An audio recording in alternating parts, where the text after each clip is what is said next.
Hello students, અત્યાર સુધી આપણે બોર્ડ ઉપર ભણ્યા છીએ. આજે નોટ ઉપર ભણીશું અને જે એમસીક્યુ કરાવું છું એના વિશે મને ધ્યાનથી સાંભળી લો. ક્વેશ્ચન એક કરાવતો હોઈશ, પરંતુ એક ક્વેશ્ચનની પાછળ બીજા 10 ક્વેશ્ચન છુપાયેલા પડ્યા હશે. તો મારા આખા વિડીયોને ધ્યાનથી સાંભળશો તો કદાચ મેં 20 એમસીક્યુ કરાવડાયા હશે, પણ તમને કદાચ 50 થી 60 એમસીક્યુ આસાનીથી આવડશે. બરાબર? તો પહેલો ક્વેશ્ચન છે આપણી પાસે કે COCl3 અને NH3 વચ્ચેની પ્રક્રિયાથી મળતું કયું સંકીર્ણ પીળો રંગ ધરાવે છે? તો પીળા રંગનું સંકીર્ણ કયું એ રંગ તમને ખબર હોવી જ જોઈએ. એને મોડે જ કરવું પડે, એના માટે કોઈ બુદ્ધિનો ઉપયોગ કરવાનો છે નહીં. તો તેનો જવાબ છે ઓપ્શન એ. તો CONH3 6 ટાઈમ્સ Cl3 એનો રંગ છે પીળો.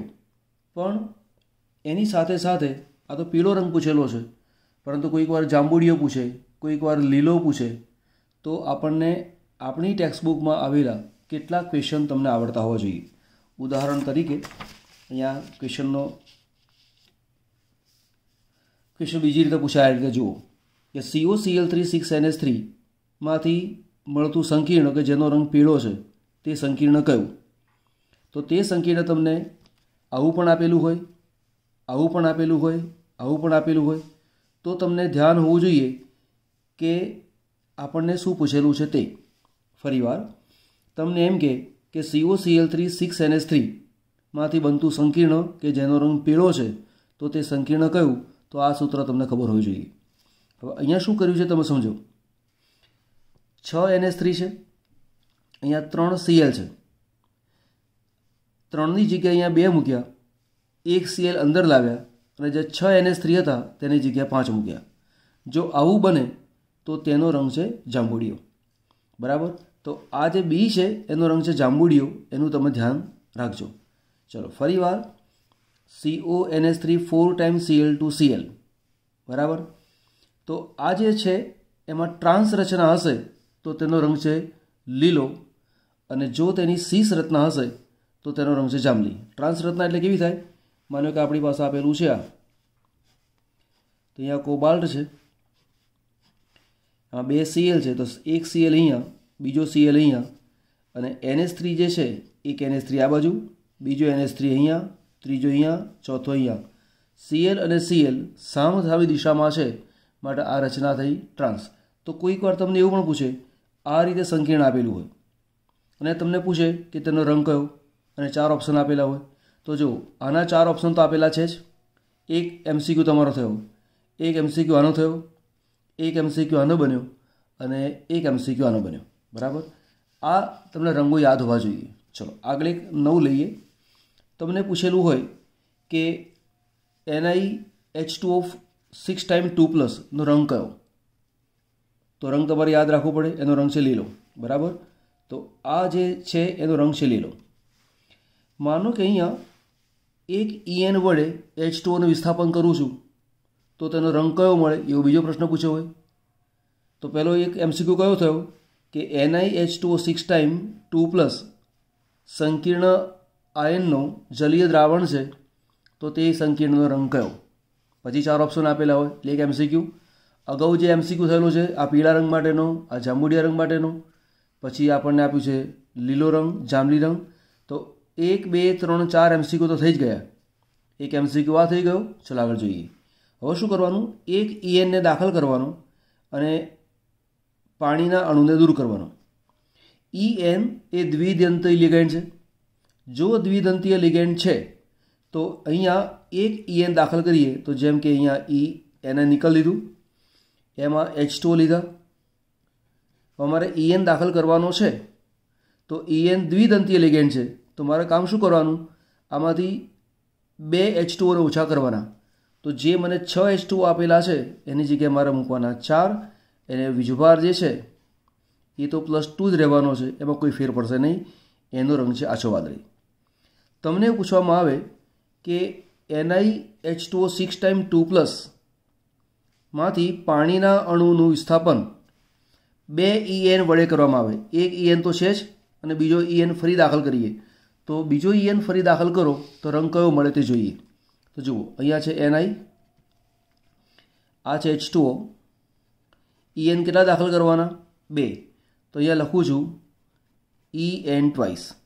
હવે EN એ દ્વિદંતીય લિગેન્ડ છે, એવા 2 છે એટલે 2 દુ 4 થયા.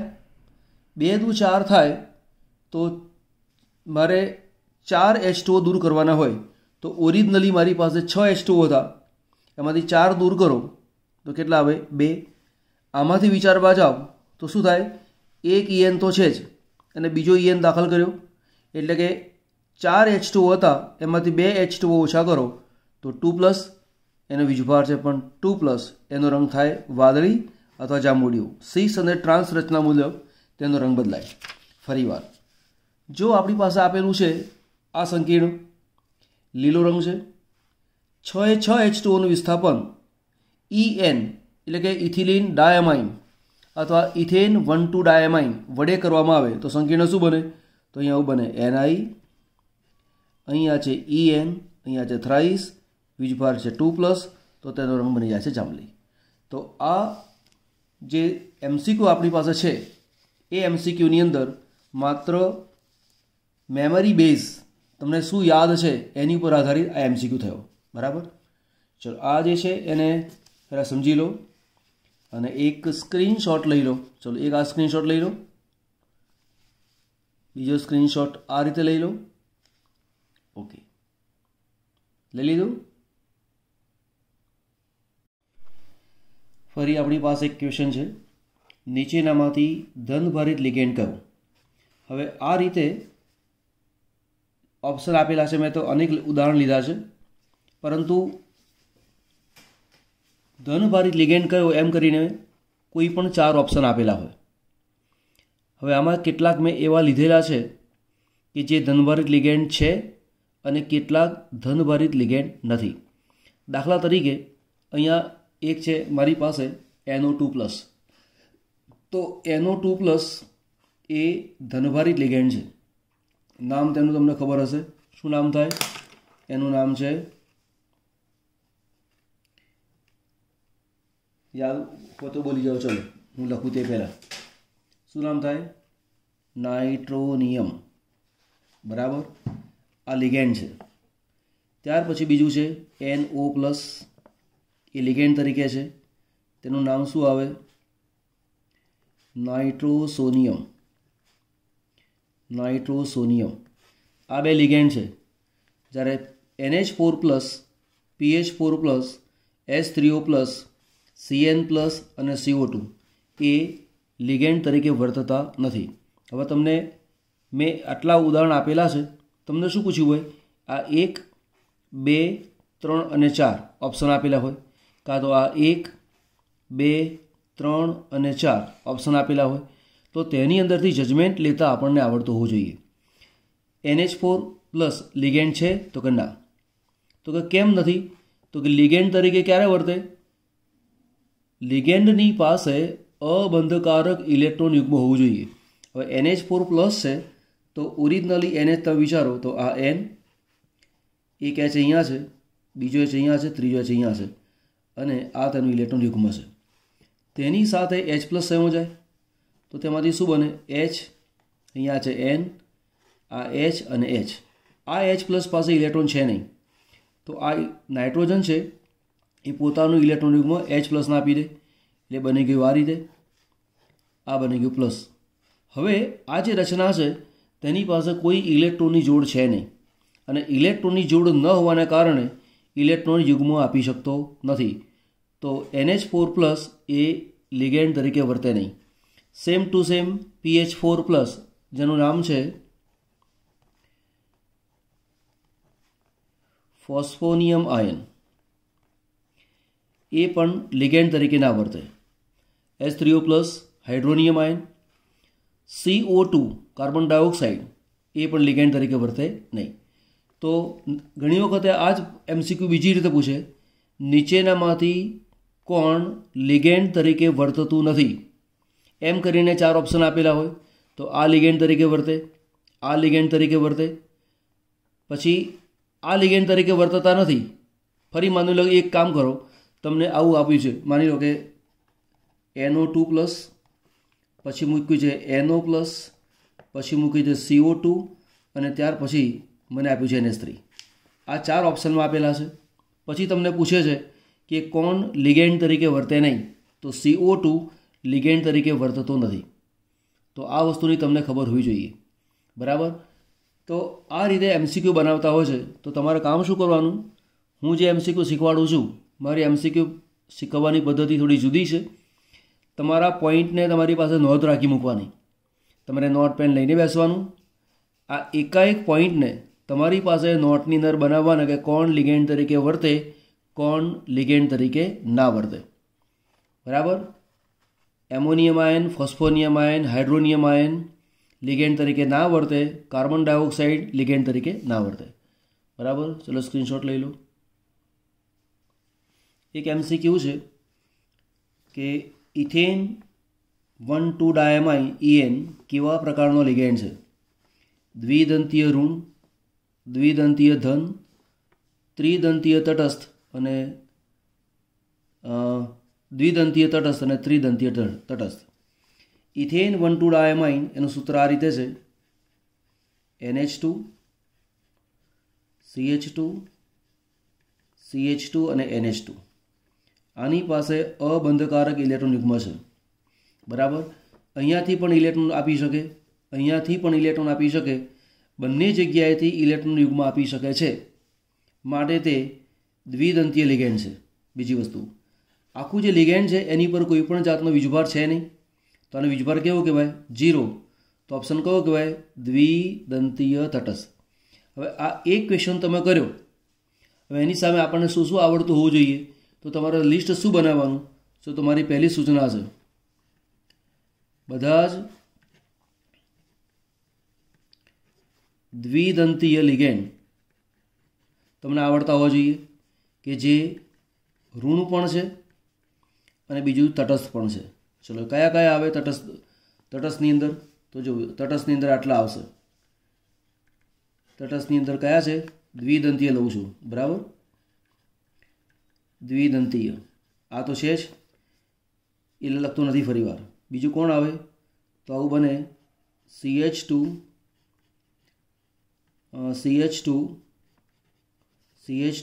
એક NH2 અહીંયા આવે, એક NH2 અહીંયા આવે, બરાબર. તો કાર્બન નંબર 1, 2 અને 3, 3 કાર્બનની રચના છે, માટે નામ તેનું થાય પ્રોપેન. એટલે પ્રોપેન તો ખરું જ, એટલે નામ તેનું બની ગયું પ્રોપેન. પહેલો અને ત્રીજો બંને કાર્બન ઉપર NH2 છે, એટલે પ્રોપેન 1,3-diamine. તો આ કયું લિગેન્ડ છે? દ્વિદંતીય લિગેન્ડ છે, બરાબર. ચલો ફરી આગળ લઈએ. દ્વિદંતીય કયું? તટસ્થ. આપણે અત્યારે દ્વિદંતીય તટસ્થની વાત કરીએ છીએ. ચલો ફરી એકવાર ઉદાહરણ તમને કદાચ યાદ હોય. બીજું છે આપણી પાસે ડાયપિરિડાઇલ, બરાબર. ડાયપિરિડાઇલમાં શું આવે? એકવાર N અહીંયા રિંગ આવે, બરાબર, કદાચ ખબર હશે જ. ત્યાર પછી ફરીવાર અહીંયા N આ રીતે રિંગ આવેલી હોય. તો ઇલેક્ટ્રોન યુગ્મ આની પાસે પણ છે, ઇલેક્ટ્રોન યુગ્મ આની પાસે પણ છે. એટલે 2 નાઇટ્રોજન છે અને બંને વડે પોતાના ઇલેક્ટ્રોન યુગ્મનું દાન કરે છે, માટે આ પણ દ્વિદંતીય તટસ્થ લિગેન્ડ છે. અને ડાયપાઈ, બરાબર. આ એનું શોર્ટ ફોર્મ છે, આ તમને ખબર હોવી જોઈએ, બરાબર. એ તમારે યાદ રાખવાનું. બીજું પણ એક છે અને એ આ રીતે છે. અહીંયા એક રિંગ આપેલી છે, અહીંયા ચલો આ રીતે નહીં, આ રીતે મૂકીએ. અહીંયા છે N, આ રીતે રિંગ, અહીંયા છે N, બરાબર. આનું નામ છે ઓર્થોફિનેન્થ્રોલિન. તો આ પણ તટસ્થ પ્રકારનું છે અને દ્વિદંતીય લિગેન્ડ છે. તો અત્યારે જે મેં વાત કરી એ માત્ર દ્વિદંતીય લિગેન્ડની વાત કરી છે. તો ટેક્સ્ટબુકમાં આવનારા તમામ લિગેન્ડ તું તમારા લિસ્ટ બનાવી દેવાનું. કેવી રીતે બનાવવાનું? તો આ રીતે કામ કરવાનું. તમારે આટલો ભાગ પાડી દેવાનો. તમારી પાસે લિગેન્ડમાં દ્વિદંતીય તટસ્થ અને ઋણ ટેક્સ્ટબુકમાં જોઈને કામ કરી લેવાનું. બધા જ MCQ કોઈ પણ ટીચર કરાવી શકતા નથી. ત્યાર પછી શું કરવાનું? ત્રિદંતીય, એમાં તટસ્થ પણ આવે અને ઋણ પણ આવે. બોલો, તટસ્થ કોઈ યાદ છે? CH2 CH CH2 NH2 અહીંયા પણ આવે, NH2 આ જગ્યાએ આવે, NH2 આ જગ્યાએ આવે. આ દરેકની પાસે ઇલેક્ટ્રોન યુગ્મ છે. 1 2 ને 3 કાર્બન છે. 3 કાર્બન છે માટે નામ તેનું થાય પ્રોપેન. કાર્બન નંબર 1 2 અને 3 ત્રણે 3 કાર્બન પાસે NH2 છે એટલે પ્રોપેન 1 2 3 અને એમાઇન 3 બહાર છે મને નામ થાય તેનું ટ્રાય એમાઇન. આવું તેનું નામ થાય. બરાબર. એનું શોર્ટ ફોર્મ છે PTN. ચલો, ઋણમાં તમને યાદ હોય તો ઋણની અંદર એક યાદ રાખો, PO4 3- જેનું નામ છે ફોસ્ફેટો.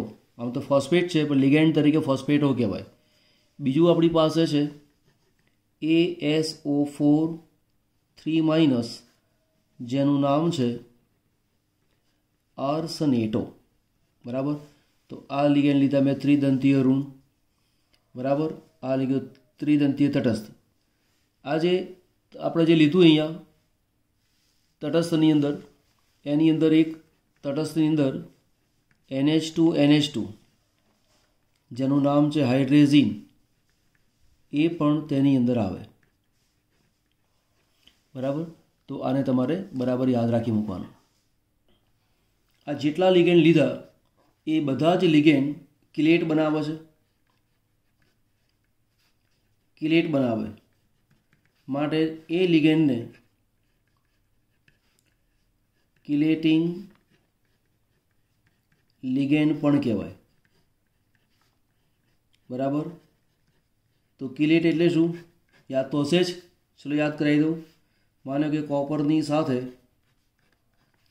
અહીંયા Cl Cl Cl અને Cl જોડ્યો છે. વીજભાર છે 2-, પરંતુ આ જ કોપરની સાથે NH2 CH2 CH2 NH2 એક બોન્ડ અહીંયા બને, બીજો બોન્ડ અહીંયા બને. તે જ રીતે NH2 CH2 અહીંયા આવે CH2, અહીંયા આવે NH2, એક બોન્ડ અહીંયા બને. તો અહીંયા વલયવાળી રચના બને, અહીંયા વલયવાળી રચના બને. જો વલયવાળી રચના બનતી હોય તો તે કિલેટ કહેવાય. આમાં કોઈ આ અને આ સીધા જોડાયેલા છે નહીં, માટે તેને કિલેટિંગ લિગેન્ડ ના કહેવાય. તો હમણાં જેટલા લિગેન્ડ ભણ્યા એ બધા જ લિગેન્ડમાં દ્વિદંતીય તટસ્થ લીધો, ઋણ લીધો, ત્રિદંતીય તટસ્થ લીધો, ઋણ લીધો. તે બધા જ એક કરતાં વધુ બંધ બનાવે છે. ધાતુની સાથે એક કરતાં વધુ સંવર્ગ બંધ બનાવતા હોય, પરિણામે વલયવાળી રચના બને છે. માટે એવા લિગેન્ડને કિલેટિંગ લિગેન્ડ તરીકે ઓળખવામાં આવે છે. ઓકે. ચલો 9 પોઈન્ટ ભણીએ આપણે. ક્વેશ્ચન છે, નીચેનામાંથી કોણ કાર્બનિક લિગેન્ડ છે? બરાબર. હવે કાર્બનિક લિગેન્ડ પૂછેલો છે તો કે કાર્બન આવે એટલે કાર્બનિક લિગેન્ડ એવું નહીં. પહેલાં તો આ 1 2 3 4 આપેલા છે, એ 4 સૂત્રો આપણને ખબર હોવી જોઈએ. તો ACO માઇનસ એનો મતલબ છે CH3 COO માઇનસ. બરાબર. આનું નામ છે એસિટેટ. OX છે OX2 માઇનસ. તો લખાય કેવી રીતે? C double bond O O minus O minus. CO3 છે, એમાં કાર્બનની સાથે 1 2 અને 3 ઓક્સિજન. બરાબર. બ્રેકેટ ઓવર, સંસ્પંદન થતું હોય છે, લખું છું 2 માઇનસ. તો કાર્બન આમાં પણ છે, કાર્બન આની અંદર પણ છે, કાર્બન અહીંયા પણ છે. તો મનમાં કન્ફ્યુઝન થાય કે કાર્બન તો બધામાં છે તો કાર્બનિક લિગેન્ડ કોને કહેવાય? તો કે કાર્બનિક લિગેન્ડ માટે જરૂરી છે કાર્બન અને H વાળું સંયોજન હોવું જોઈએ. એટલે કે હાઇડ્રોકાર્બનમાંથી બનતા સંયોજનો એ બધા કાર્બનિક લિગેન્ડ કહેવાય. તો આમાં H છે નહીં, માટે નહીં ગણવાનું.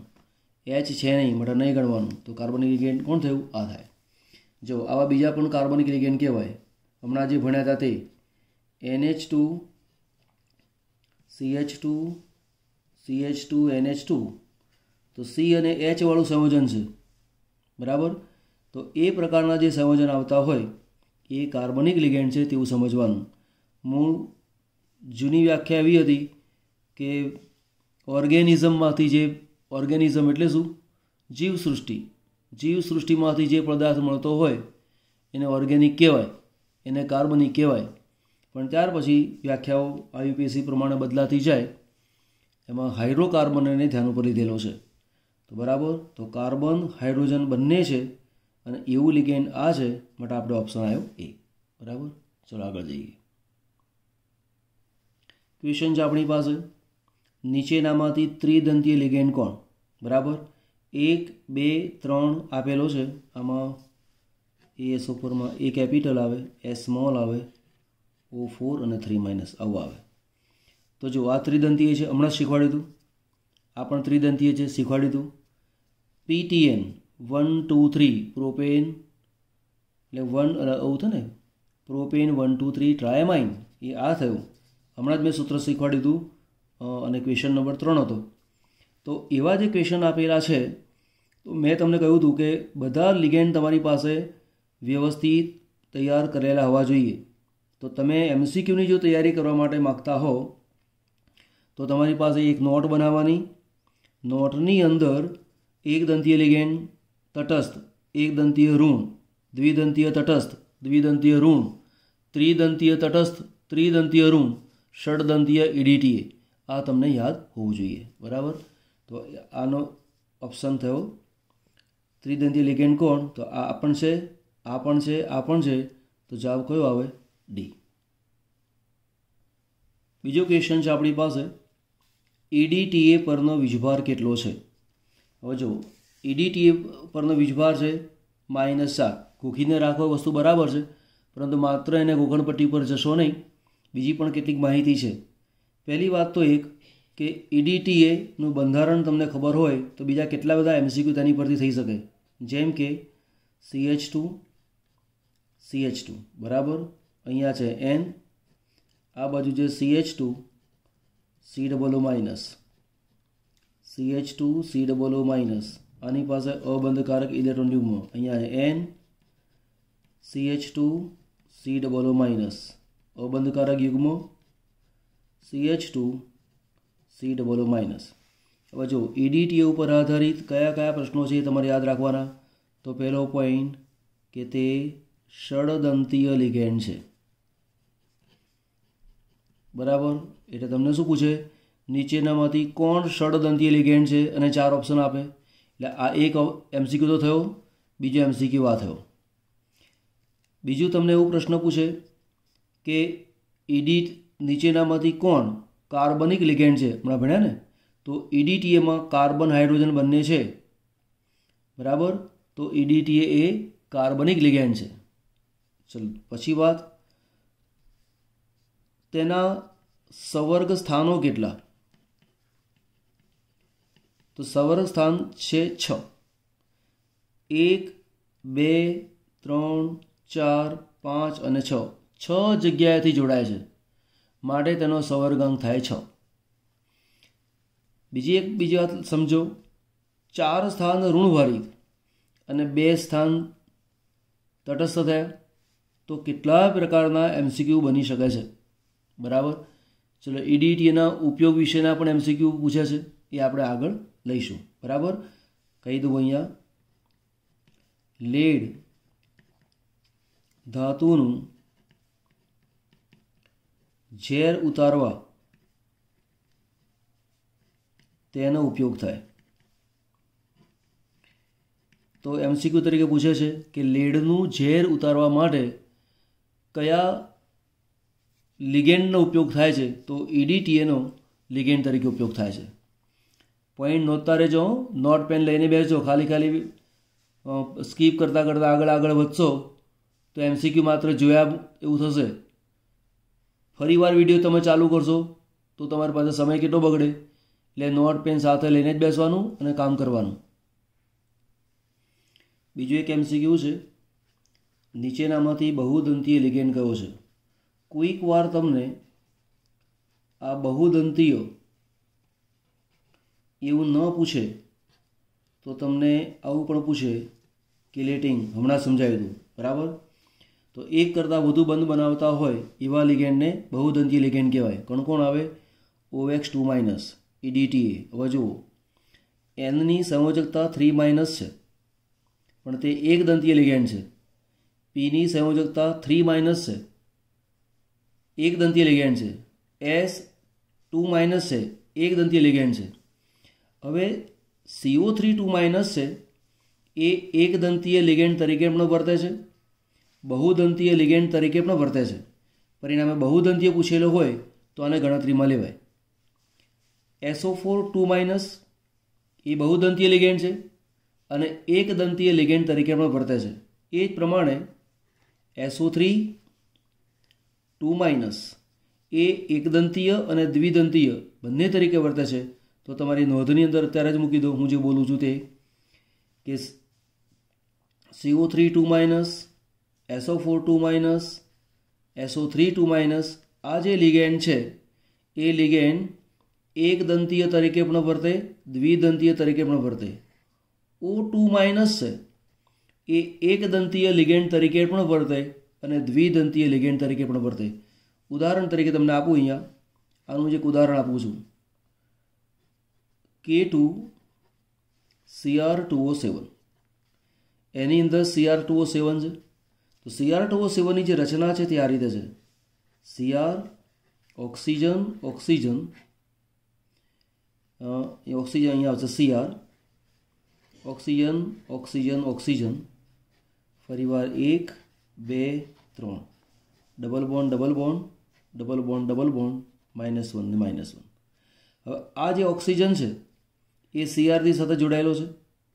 તો અહીંયા એક દંતીય લિગેન્ડ તરીકે વર્તે છે. તો મનમાં થાય કે આ બે બંધ બનાવે છે તો પછી એ દ્વિદંતીય કહેવાય? તો કે ના કહેવાય. સિગ્મા બોન્ડને ધ્યાનમાં લેવાના. પાઈ બોન્ડ, આ ઓક્સિજન લિગેન્ડ છે. લિગેન્ડ ધાતુની સાથે જ્યારે જોડાતો હોય અને સિગ્મા અને પાઈ બંને બંધ બનાવતો હોય તો માત્ર સિગ્મા બંધને ધ્યાનમાં લેવાના, પાઈ બંધને ધ્યાન પર લેવાના નહીં.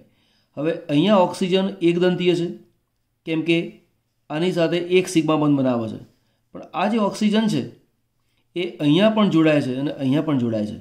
તો તે સંજોગોમાં ઓક્સિજન દ્વિદંતીય લિગેન્ડ તરીકે પણ વર્તે છે. બરાબર? તો આ વાતને અલગ ધ્યાન ઉપર રાખજો. કયું કિલેટિન લિગેન્ડ છે એવું પૂછ્યું હોય તો પણ તમારી પાસે MCQ થઈ ગયો. બરાબર? ચલો નવો MCQ લઈએ. ચલો ધ્યાન આપો. અહીંયા મેં લિગેન્ડની પ્રબળતાનો ક્રમ આપેલો છે. આમાંથી કેટલાય MCQ પૂછે. તમને શું કરે? માની લો કે તમને Cl, S, OH અને H2 આ 4 આપ્યા છે અને આડાવળી મૂકી દે. પછી તમને પૂછે કે નીચેના લિગેન્ડને પ્રબળતાના ક્રમમાં ગોઠવો, ચડતો ક્રમ કાં તો ઉતરતો ક્રમ, એવો પ્રશ્ન પૂછે. તો તમને આ ક્રમ આવડતો હોય તો જ તમે તેનો જવાબ આપી શકો. બરાબર? તો માની લો કે ચલો આ 1, 2, 3, 4 MCQ થઈ જાય, 1, 2, 3, 4 MCQ થઈ જાય, 1, 2, 3, 4 MCQ થઈ જાય, 1, 2, 3, 4 કેટલા બધા MCQ થાય? વસ્તુ એક જ છે પરંતુ એક જ ક્વેશ્ચનની અંદરથી અનેક MCQ થઈ જાય છે. માટે આ સિરીઝને તમારે મોઢે કરવી પડે. આ એક પ્રકારનો MCQ થયો. ચલો બીજો પ્રકારનો MCQ તમને કહું, શીખવાડું તમને.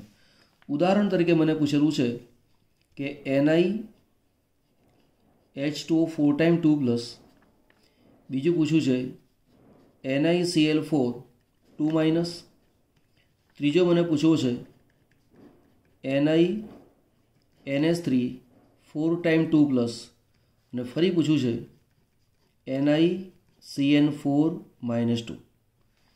આ જે મને સંકીર્ણ આપેલા છે અને મને પ્રશ્ન પૂછ્યો છે કે આ સંકીર્ણોને આ સંકીર્ણોને તેમની સ્થિરતાના ચડતા ક્રમમાં ગોઠવો. આવો જ્યારે મને પ્રશ્ન પૂછેલો હોય તો પહેલાં તો ધ્યાન આપો, દરેકની અંદર નિકલ તો છે જ, બરાબર. અહીંયા વીજભાર 2+ આવશે.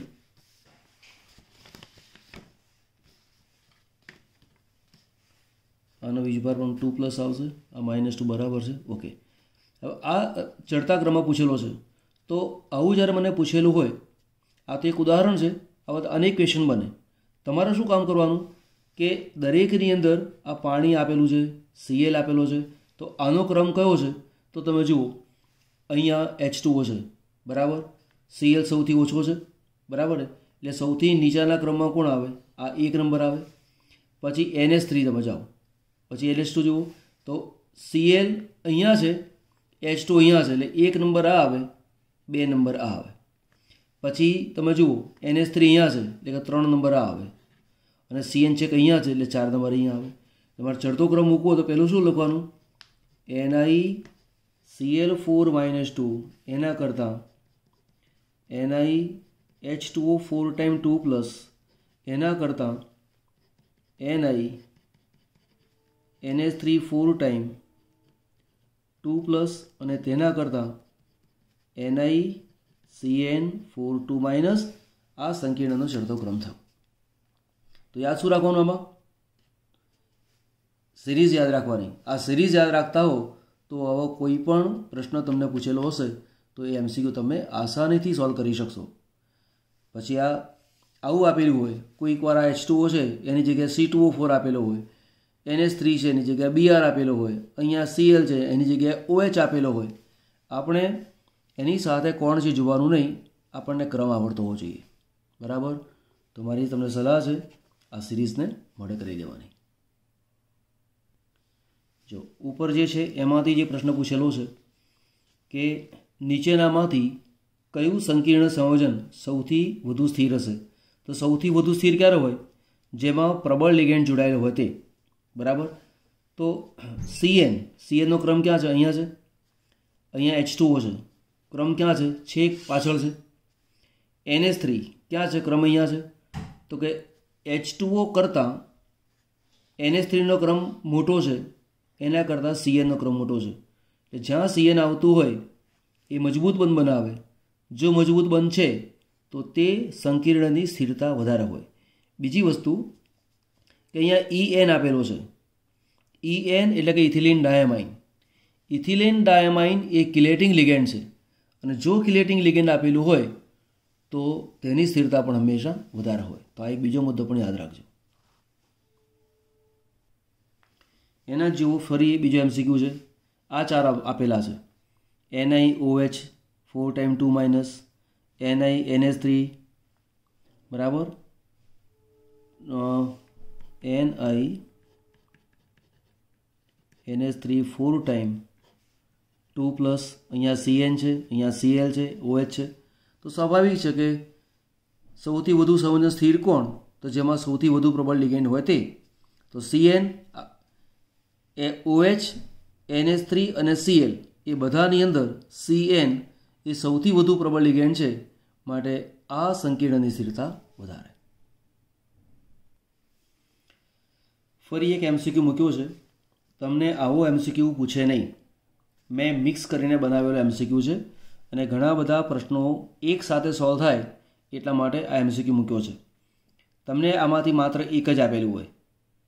આ 1 2 3 4 5 એ એક્સ્ટ્રા મૂક્યા છે એવું આપેલું ના હોય.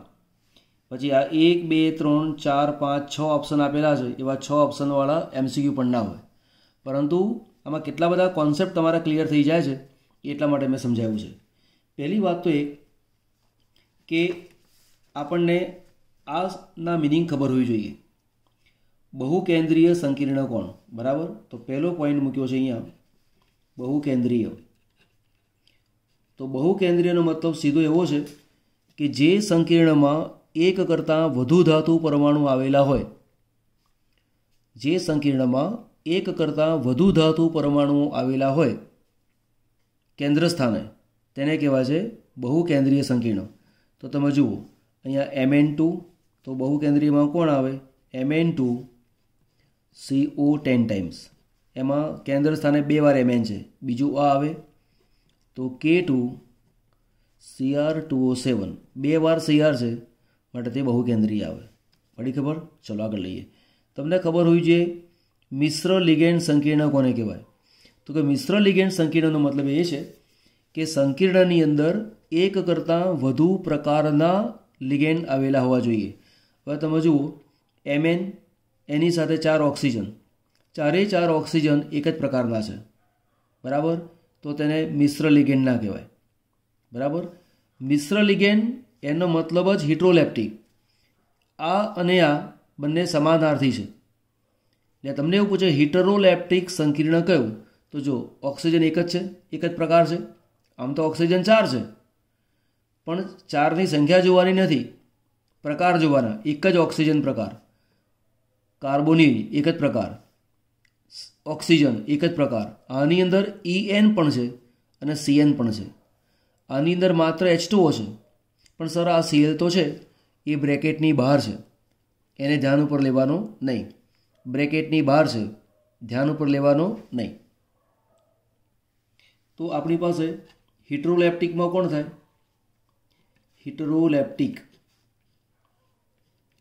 તો હિટ્રોલેપ્ટિકમાં એક આપણી પાસે આવશે CO Cn twice En twice. આ હિટ્રોલેપ્ટિક થયું. પરીક્ષામાં તમને આ જ MCQ પૂછાય એવું ના હોય. MCQ તો ગમે તે પૂછી શકે ને. તમારે એ જોવાનું કે તમને આપેલા સંકીર્ણમાં એક કરતાં વધુ પ્રકારના લિગેન્ડ આપેલા છે તો તે હિટ્રોલેપ્ટિક કહેવાય. ચલો માની લો કે આ નથી આપ્યું, આની જગ્યાએ તમને આવું આપી દે, Cr છે, અહીંયા મૂકી દીધું NH3 છે, આ 4 ટાઈમ છે, H2O મૂક્યું છે, પછી મને Cl આપેલું છે અને પછી બ્રેકેટ મને 2+ આપેલો છે. તો NH3 પણ છે, H2O પણ છે, Cl પણ છે. તો જુદા જુદા પ્રકારના લિગેન્ડ આવેલા છે તો આ હાઇડ્રોલેપ્ટિક છે. તો તમારે પ્રશ્નની અંદર તૈયાર શું કરવાનું?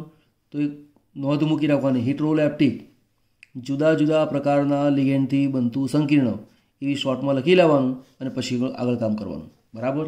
હવે જુઓ, ત્યાર પછી છે એટલે આ અને આ બંને સરખું છે. આલ્કલી ધાતુ સંકીર્ણ. આલ્કલી ધાતુ સંકીર્ણ એટલે કે કેન્દ્ર સ્થાને આલ્કલી ધાતુ હોય તેવું સંકીર્ણ. અહીંયા કોઈ છે જ નહીં, જો કે આ Cl નહીં આવે, અહીંયા Cr મૂકું છું, અહીંયા કોઈ છે નહીં. એક કેન્દ્રી સંકીર્ણ. એક કેન્દ્રી સંકીર્ણ એટલે કે કેન્દ્ર સ્થાને એક જ ધાતુ પરમાણુ હોય. તો જો અહીંયા એક જ ધાતુ પરમાણુ છે, એક અહીંયા 2 છે એટલે એ નહીં ગણવાનું, 2 છે એ નહીં ગણવાનું. તો KMnO4. તો એક કેન્દ્રીયમાં કોણ આવે? એક કેન્દ્રીય. એક કેન્દ્રીય કોણ કોણ આવે? તો પહેલું KMnO4 આવે, બીજું કોણ આવે? CO Cn twice En twice એ પણ આવે. આમાં Cr એક જ છે એ પણ આવે. મેં આજે લખેલું છે તે Cr, એમ એક જ ધાતુ છે માટે આ પણ આવે. બરાબર? પછી છે હોમોલેપ્ટિક સંકીર્ણ. કયું છે? તો હોમોલેપ્ટિક એટલે શું? જે સંકીર્ણની અંદર એક જ પ્રકારના લિગેન્ડ આવેલા હોય. તો તમે જુઓ માત્ર ઓક્સિજન છે, તો હોમોલેપ્ટિક. હોમોલેપ્ટિક એમાં શું કહી શકાય? એક જ પ્રકારના લિગેન્ડ હોય તો તેવાને શું કહેવાય? હોમોલેપ્ટિક સંકીર્ણ. તેવું કોણ કોણ છે? તો તેની અંદર આવે અહીંયા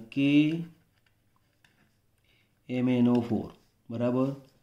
પછી આવશે CO Cn twice En twice, ફરીવાર Cr H2O Cr H2O 6 time અને Cl3. હવે આ જ વસ્તુને તમને મિક્સ કરીને પૂછે. મિક્સ એટલે શું? દાખલા તરીકે તમને એવું પૂછે કે જે સંકીર્ણ આપેલું હોય એમાંથી કયું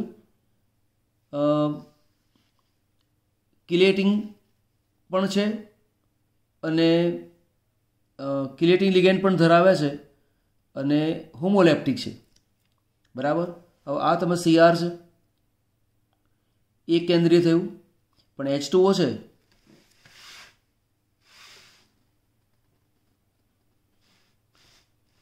ઓકે. હવે જુઓ અહીંયા તમે જુઓ CR છે, H2O છે, તો એક કેન્દ્રીય છે, પણ આ H2O છે એ એક દંતીય લિગેન્ડ છે, એ બહુદંતીય લિગેન્ડ નથી, માટે આ કિલેટિંગ નથી. આ જે છે એક કેન્દ્રીય છે, EN ટ્વાઇસ, આ કિલેટ બનાવી શકે કેમ કે દ્વિદંતીય લિગેન્ડ છે.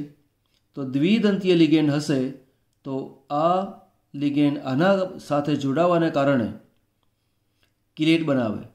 તો આ જે છે એક કેન્દ્રીય પણ છે અને કિલેટ પણ છે.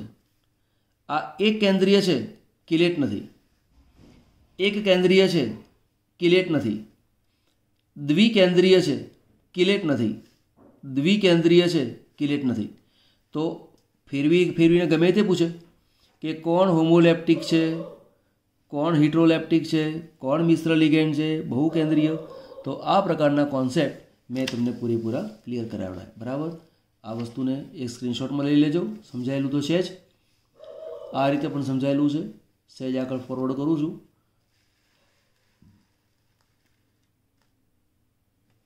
ઓકે, ચલો. MCQ 11મો પ્રશ્ન છે. આ MCQ નથી, પણ એમાંથી MCQ બને કેવી રીતે. તમને એમ પૂછે ધાતુ આયનની કક્ષકોનું સંકરણ DsP2 છે તો તેનો આકાર કયો. પછી તમને 4 ઓપ્શન આપેલા હોય. તો એક MCQ આનો, બીજો MCQ આનો, તો 1 2 3 4 5 અને 6, આમાંથી 6 MCQ આપણે કરીએ છીએ. પછી બીજી રીતે પૂછે જો આકાર ત્રિકોણીય દ્વિપિરામિડલ છે તો તેમાં કયા પ્રકારનું સંકરણ હોય. સમચતુષ્ફલકીય આકાર છે તો સંકરણ કયું હોય. સમતલીય ચોરસ આકાર હોય, સંકરણ કયું હોય. 4 ઓપ્શન. તો દેખો 1 2 3 4 5 6 7 8 9 10 અને 11, 11 ગુણ્યા 4 એટલે 44 MCQ. આ એક જ MCQની પાછળ આપણે કરીએ છીએ. એટલે તમે એવું ના માનશો કે મેં તમને એક MCQ કરાવડાવ્યો છે. હું MCQનો કોન્સેપ્ટ કરાવડાવું છું અને એના કારણે તમને આવડે. કેટલાય MCQ આવડશે અને તમે ચેક કરજો, તમને આવડતું જ હશે. હવે જુઓ, સૌથી પહેલાં આમાં ખબર શું હોવી જોઈએ. તો DsP2 સંકરણ હોય તો તેનો આકાર સમતલીય ચોરસ હોય. આ તમારે મોઢે રાખવું પડે, બરાબર. બીજું છે D2sp3 અથવા sp3d2 સંકરણ હોય તો તેનો આકાર અષ્ટફલકીય હોય, બરાબર. જો sp3d સંકરણ છે તો તેનો જે આકાર છે એમાં 2 શક્યતા છે. એક શક્યતા છે ચોરસ પિરામિડલ, આ એક શક્યતા છે. અને બીજી શક્યતા છે અને તે છે, આનો આકાર માટે જગ્યા રાખું છું. ચોરસ પિરામિડ એટલે શું, એમ ધાતુ છે તેની સાથે એક લિગેન્ડ અહીંયા છે, બીજું લિગેન્ડ અહીંયા, ત્રીજું લિગેન્ડ અહીંયા, ચોથું લિગેન્ડ અહીંયા, એક લિગેન્ડ અહીંયા, અને આ બંધ બનેલો છે. અને તમે એક રચના જોડાયેલી હોય, આ રીતે રચના બનેલી હોય. તો આ રચનાની અંદર આ જે આકાર છે એને કહેવાય છે ચોરસ પિરામિડલ, બરાબર. એવું ક્યારે જોવા મળે, sp3d સંકરણ હોય ત્યારે. બીજી એક શક્યતા છે અને એ છે ત્રિકોણીય દ્વિપિરામિડલ. તો sp3d સંકરણ હોય તો 1 અને 2 શક્યતા છે, એનું ધ્યાન રાખજો. આ અષ્ટફલકીયમાં આ 2 સંકરણ હોય, સમતલીય ચોરસમાં DsP2 સંકરણ હોય. જો સંકરણ D3S છે અથવા સંકરણ sp3 છે તો તેનો જે આકાર છે એ આકાર છે સમચતુષ્ફલકીય. તેનો આકાર છે સમચતુષ્ફલકીય. સમચતુષ્ફલકીય એટલે શું? આ ધાતુ પરમાણુ છે, લિગેન્ડ નંબર 1, અહીંયા 2, 3 અને 4. તો આ રીતે તેના લિગેન્ડ ગોઠવેલા હોય. તો જુઓ કેટલા બધા આકાર કર્યા આપણે. DsP2, D2sp3, sp3d2, sp3d, પછી એ લેવું sp. sp સંકરણ હોય તો તેનો આકાર થાય રેખીય અને જે બોન્ડ એંગલ છે 180 ડિગ્રી આવે. તો એક MCQ કરાવડાયો મેં, કયો છે? આ રીતે ધાતુ આયનિક કક્ષકોનું સંકરણ DsP2 છે તો તેનો આકાર કયો હોય? પછી તમને આ 1, 2, 3 અને 4 ઓપ્શન આપે. આ છે પછી તમને પૂછે આકાર કયો હોય તો 1, 2, 3, 4 આપે. આવું છે તો આપણે 1, 2, 3 રેખીય આપ્યું નથી, બીજું આવી શકે રેખીય. તો આ પ્રકારના પ્રશ્નો પૂછી શકાય છે. ક્લિયર? બીજો એક ક્વેશ્ચન છે.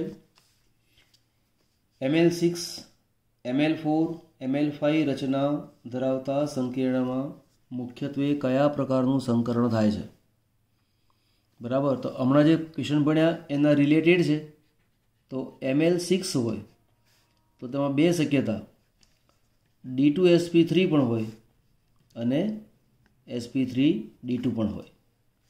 જો Ml4 હોય તો બે શક્યતા DsP2, આની અંદર sp3 પણ હોય અને બીજું છે D3s પણ હોય.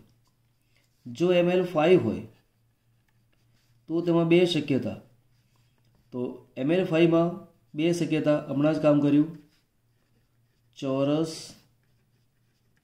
પિરામિડલ, અહીંયા ત્રિકોણીય દ્વિપિરામિડલ. હવે તમને પ્રશ્ન આટલા બધા મને કે આવી કે MCQ પૂછેલો છે, આ એક જ આપ્યો છે, પછી તમને ઓપ્શન આપે, આ બીજો ફરી ઓપ્શન આપે, ત્રીજો ફરી ઓપ્શન આપે. બરાબર. તો આમાંથી ઘણા બધા MCQ પૂછે. ઘણી વખત તો શું બને, ગ્રુપ બનાવી દે.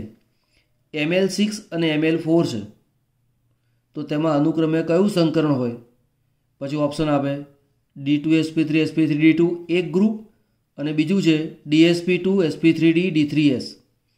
તમને ભરમાવા માટે જુદા જુદા ગ્રુપ બનાવીને પણ પ્રશ્ન પૂછે, પણ તમારે આ વસ્તુને નોંધ કરવાની. ડાયરી રાખો છો ને ભાઈ, તમારા માટે કરવું છું કામ.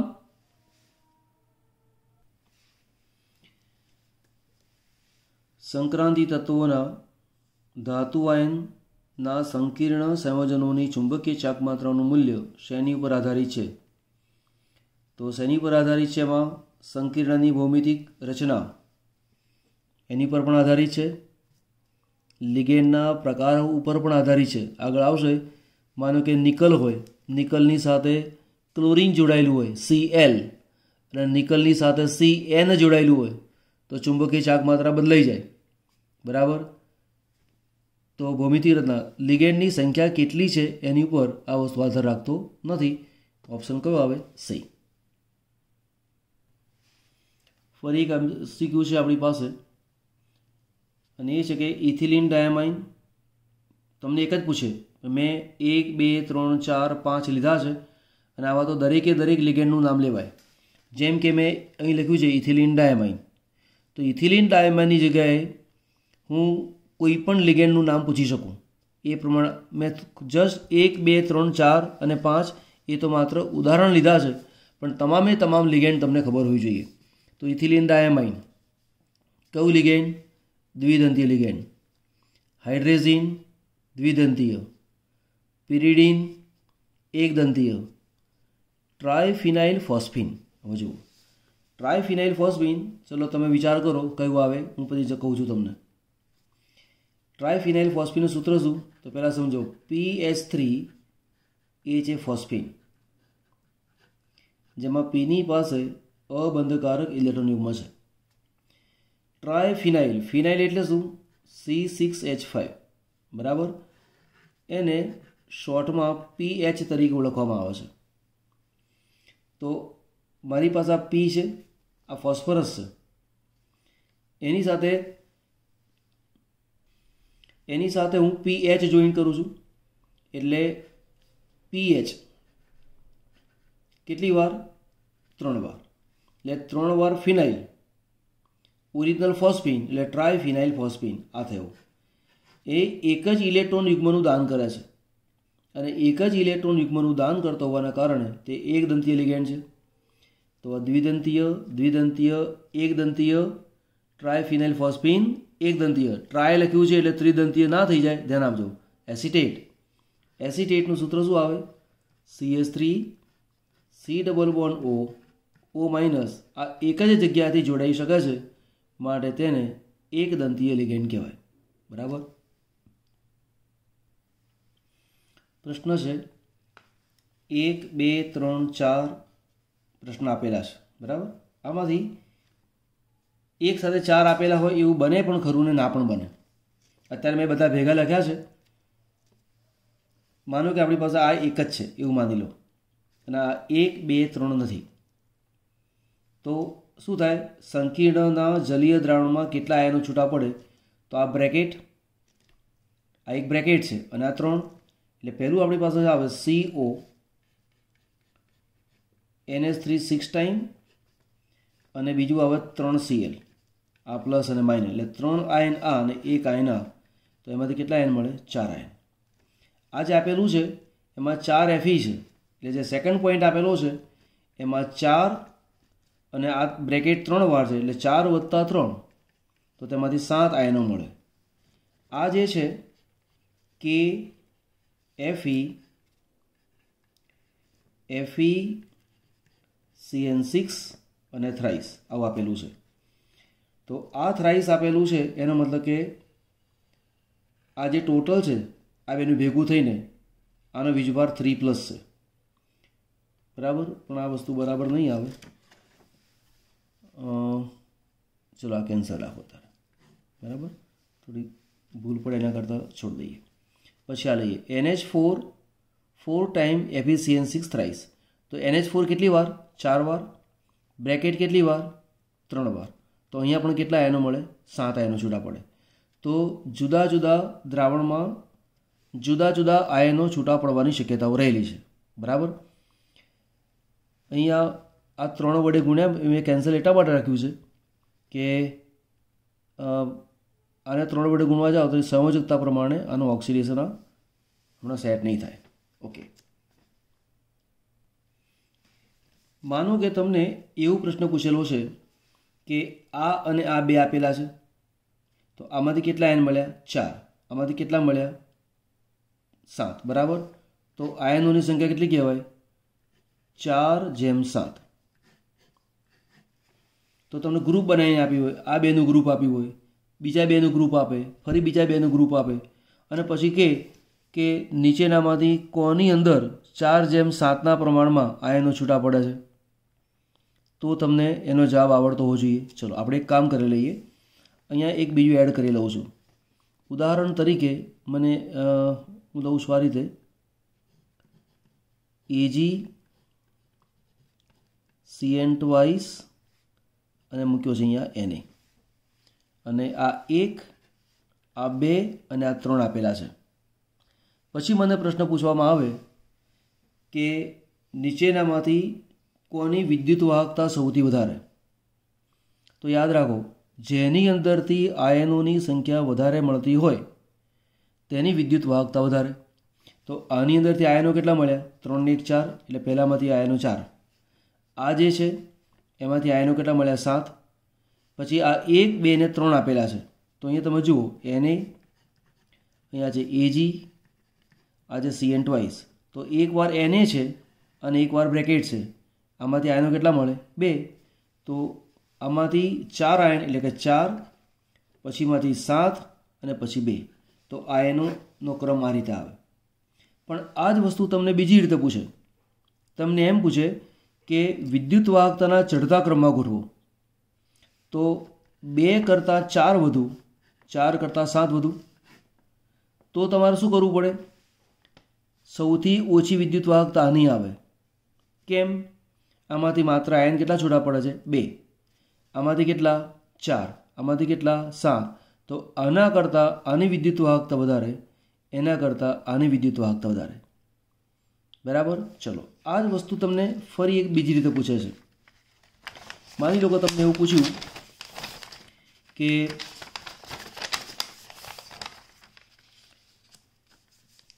આ 1, 2 ને 3 આપ્યા છે. બરાબર? અને ક્વેશ્ચન તમને એવું પૂછ્યો છે કે તેમના 0.1 મોલર જલીય દ્રાવણ આપેલા છે. કેવા છે? 0.1 મોલર જલીય દ્રાવણ આપેલા છે. ઓકે, ચલો જુઓ. 0.1 મોલર આ દ્રાવણ, 0.1 મોલર આ દ્રાવણ અને આ દ્રાવણ આપેલું છે. હવે આમાંથી આયન કેટલા મળે? 3A અને બ્રેકેટ આ, એટલે 4 આયન. 4 ગુણ્યા 0.1 એટલે આની જે સાંદ્રતા છે એ 0.4 થાય. આમાંથી 7 આયન મળે અને 0.1 મોલર છે, તો આની જે સાંદ્રતા છે એ 0.7 મોલર આવે. અને અહીંયાથી 2 આયન મળે છે, 2 આયન ગુણ્યા 0.1 તો આની સાંદ્રતા 0.2 મોલર. હવે માની લો કે આ 1 નંબર મૂકી દીધો અને 2 નંબર આપું છું અને 3 નંબર આપું છું.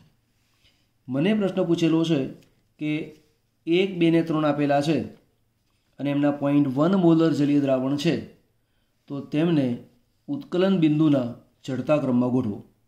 તો તે વખતે કરવાનું શું કે જેની અંદરથી આપણને વધુ સાંદ્રતા પ્રાપ્ત થતી હોય, તો આ 1, 2 ને 3 એમાંથી જેમાંથી વધુ સાંદ્રતા પ્રાપ્ત થાય એનું ઉત્કલન બિંદુ વધારે. તો તમે જુઓ, 3 કરતાં એટલે કે 3 વાળા કરતાં 1 વાળું અને 1 વાળું કરતાં 2 વાળું, આ પ્રમાણે ક્રમ આવે. તો આના કરતાં આની અથવા આના કરતાં આનું અને આના કરતાં આનું ઉત્કલન બિંદુ વધારે. તો આ થયો ઉત્કલન બિંદુનો ક્રમ. બરાબર? તમને આ જ વસ્તુ ઉત્કલન બિંદુનો ક્રમ પૂછ્યો હોય પણ આવું પણ કહી શકાય, વિદ્યુત વાહકતાનો ક્રમ. તો આ જ આવે. તમને એવું પૂછે કે ઠાર બિંદુ અવનયનનો ક્રમ, તો પણ આ જ આવે. ઠાર બિંદુ અવનયન એનો ક્રમ આ જ આવે. પણ જો તમને ઠાર બિંદુનો ક્રમ પૂછ્યો હોય,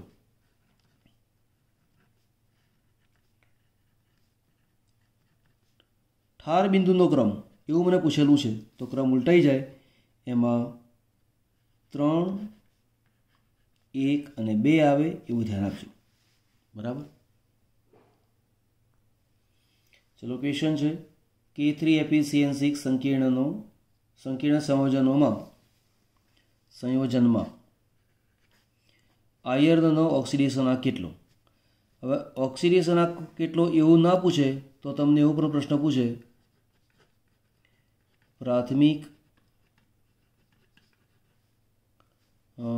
એ લખું છું, પ્રાથમિક સંયોજકતા કેટલી, એવો પ્રશ્ન પૂછે. તો પ્રાથમિક સંયોજકતા એટલે શું? ઓક્સિડેશનાંક. તો ઓક્સિડેશનાંક શોધવો છે તો આપણે કેવી રીતે શોધાય? K3FeCN6. બરાબર? આનો ઓક્સિડેશનાંક ગણવાનો છે. ટોટલ વીજભાર 0. K એટલે +1 એવા 3 છે એટલે +3, -1 એવા 6 છે એટલે -6. આનો ઓક્સિડેશનાંક ખબર નથી.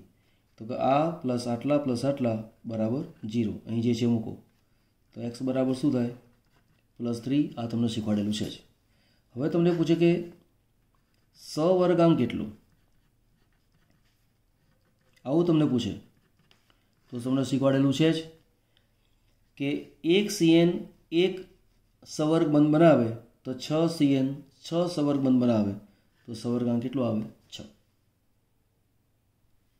ચલો 1 2 3 4 5 6 7 8 9 10 11 12 13 14 15 16 17 18 19 20 21 અને 22 આ 22 MCQ છે, એવું યાદ રાખવાનું. બરાબર. એટલે આપણે એક ક્વેશ્ચન કરીએ છીએ પરંતુ 22 MCQ એક સાથે કરીએ છીએ એવું વિચારીને આપણે વિચારીશું. તમને માનો કે પ્રશ્ન પૂછેલો છે કે NH2- લિગેન્ડ સંકીર્ણમાં કયા નામથી ઓળખાય છે? તો આ NH2- ની જગ્યાએ હું આમાંથી કોઈ પણ પૂછી શકું. તો પહેલાં NH2- એ કયા નામથી ઓળખાય? તો કે એમિડો. બરાબર. હવે બાકીના જેટલા છે તે તમામનું નામ આપણે કરી દઈએ. બરાબર. ચલો સૌથી પહેલાં આપણને EN પૂછેલું છે. તો EN તમને ચલાવ્યું હતું. EN એનું નામ શું થાય? ઇથેન 1,2-ડાયમાઇન. આ નામથી ઓળખાય. ચલો PN એનું નામ છે પ્રોપેન 1,3-ડાયમાઇન. સૂત્ર આવું થાય CH2 એની સાથે જોડાયેલો છે NH2. ફરીવાર અહીંયા CH2 છે, અહીંયા CH2 છે, અહીંયા NH2 છે. કેટલીક વખતે અહીંયા આ NH2 અહીંયા આપેલો હોય એટલે 1-2 પોઝિશનમાં હોય, એટલે કે આ રીતે CH2 CH2 CH2 NH2 NH2. તો આ રીતે પણ તેને દર્શાવવામાં આવે છે, એનું ધ્યાન આપજો. બરાબર. ચલો ફરી આગળ લઈએ. PTN. PTNનું નામ શું થાય? પ્રોપિલિન ટ્રાયામાઇન. બરાબર. તો આપણે લખીશું અહીંયા PTN CH2 CH2 અહીંયા NH2, અહીંયા NH2 છે, અહીંયા NH2 છે. તો નામ શું થાય? પ્રોપેન 1,2,3-ટ્રાયામાઇન. પ્રોપેન 1,2,3-ડાયમાઇન. પછી છે PY. PY એટલે શું થાય? પિરિડીન. બરાબર. તો PY એનો મતલબ છે પિરિડીન. પિરિડીન N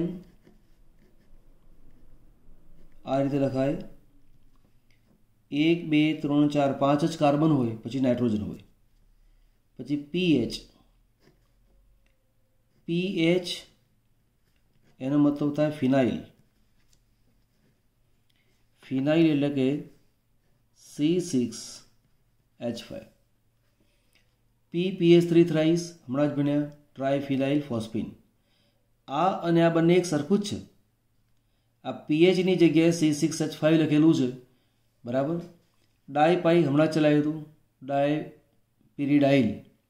EDTA પણ હમણાં ચલાવ્યું હતું, ઇથિલિન ડાયામાઇન ટેટ્રાએસિટેટ. બરાબર. ACAC નો મતલબ જાણી લઈએ આપણે.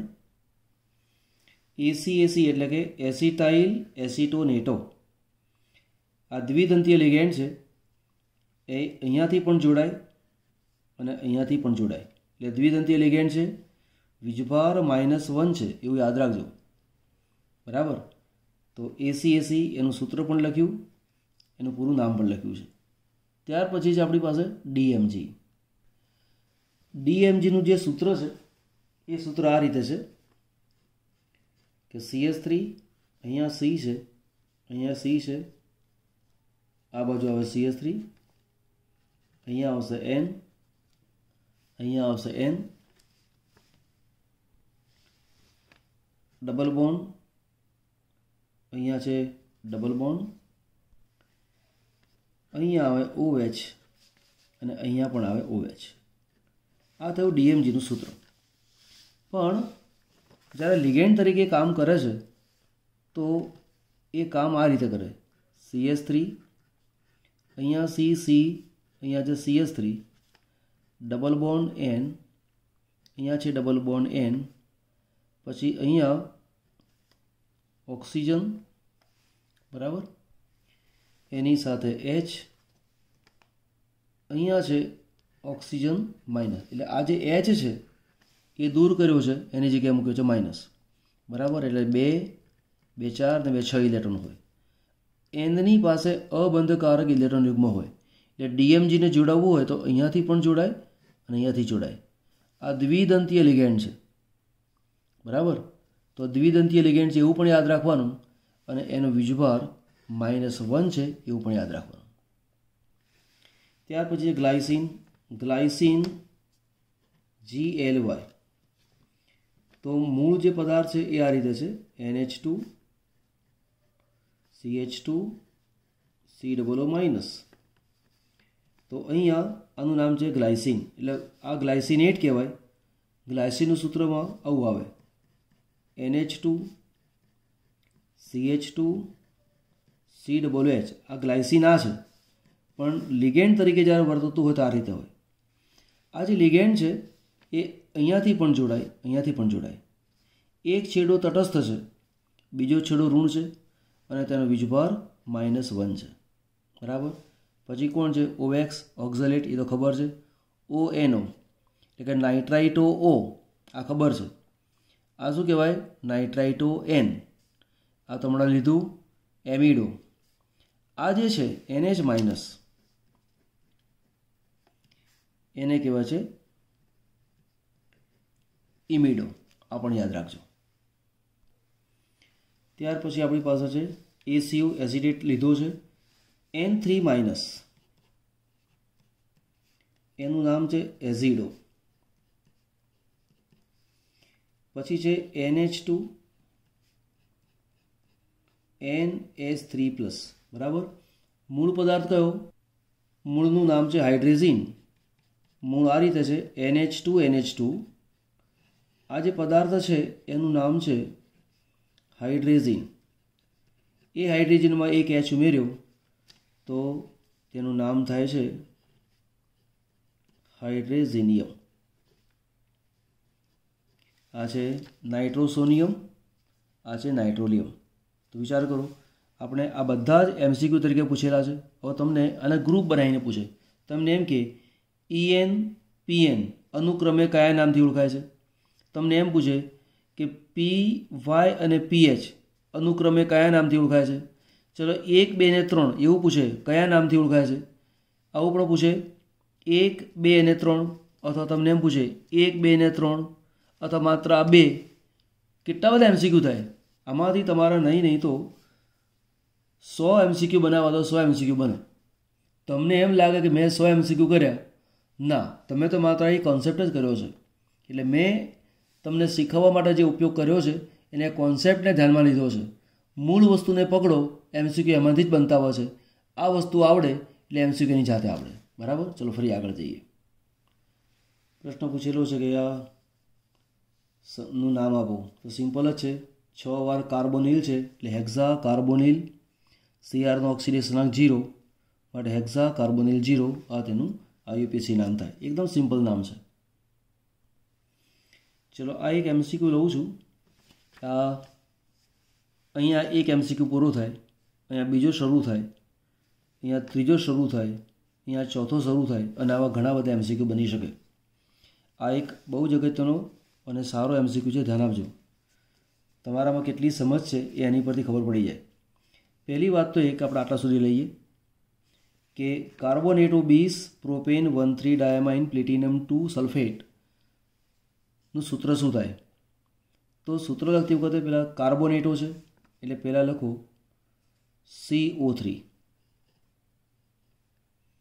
પછી 20 પ્રોપેન 1,3 ડાયામાઇન એટલે 20 એટલે 2 વાર કોણ છે?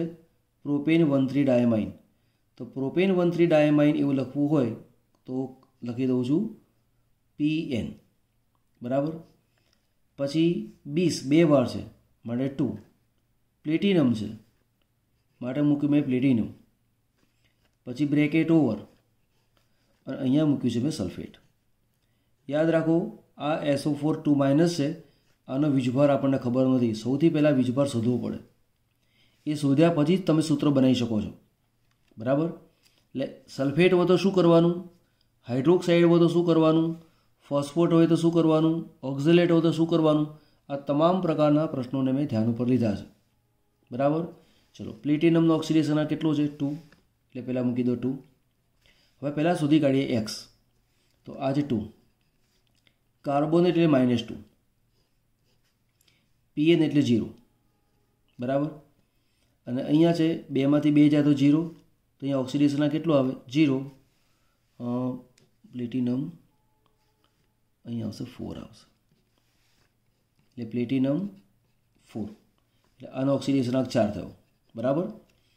તો પ્લેટિનમ 4, 4માંથી 2 જાય તો 2, તો અહીંયા એક્સ બરાબર એક્સ મૂકું છું તો એક્સ બરાબર કેટલા આવે 2.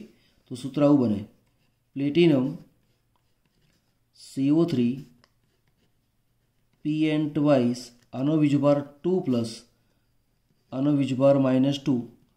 જો બંનેનો વીજભાર સરખો આવતો હોય તો સૂત્ર શું બને, સીધું જ મૂકી દેવાનું, પ્લેટિનમ CO3 PN ટ્વાઇસ અને સીધો મૂકી દો SO4.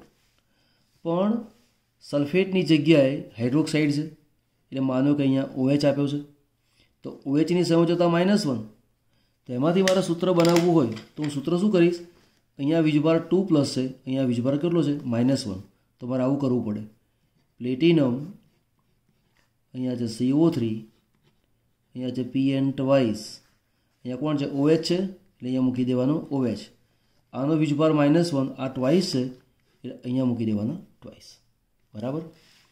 પણ મને પૂછ્યું છે ફોસ્ફેટ, તો હું મૂકીશ આ રીતે PO4 3-.